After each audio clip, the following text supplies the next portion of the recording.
তাই আমি আর একটা বিয়ে করেছি। আর এই যে বাড়ি গাড়ির কথা বললে না তুমি, এটা তোমার না, এটা সবকিছু আমার। কারণ কখন করেছি আমি জানো? যখন তোমার সাথে আমার সম্পর্ক ছিল, যখন তুমি আমাকে টাকা পয়সা দিয়েছো, তখনই আমি এই বাড়ি গাড়ি করেছি। এখন তোমাকে আমি ডিভোর্স দিয়ে দিয়েছি, তোমার সাথে আমার আর কোনো সম্পর্ক নেই।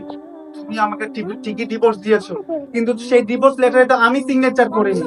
কেন আমি সিগনেচার করবো? কারণ আমি তো তোমাকে ভালোবাসি। তোমাকে ভালোবেসে বিয়ে করে আমি প্রবাসে চলে গিয়েছিলাম শুধুমাত্র তোমার কথা ভেবে। আমি না হয় তোমাকে আমি সময় দিতে পারিনি, কিন্তু যখনই সুযোগ পেয়েছি আমি তোমাকে ফোনে কথা বলেছি। যখন তোমার প্রয়োজন হয়েছে আমি তোমার সাথে কথা বলার চেষ্টা করেছি। আমি কি ওখানে তোমাকে ছেড়ে ভালো ছিলাম? ভালো ছিলাম না। তারপরেও আমি আমার যতটুকু সামর্থ্য ছিল, আমার যতটুকু সুযোগ ছিল, আমি তোমার সাথে যোগাযোগ করার চেষ্টা করেছি। অথচ তুমি কিনা কি বলছো? হ্যাঁ, আমাকে রেখে তুমি আরেকজনকে বিয়ে করেছো নিজের শারীরিক চাহিদা মেটানোর উদ্দেশ্যে। আমি ওখানে আমি কাকে পেয়েছিলাম? কাকে তো পাইনি। প্রবাসে আমি ছিলাম।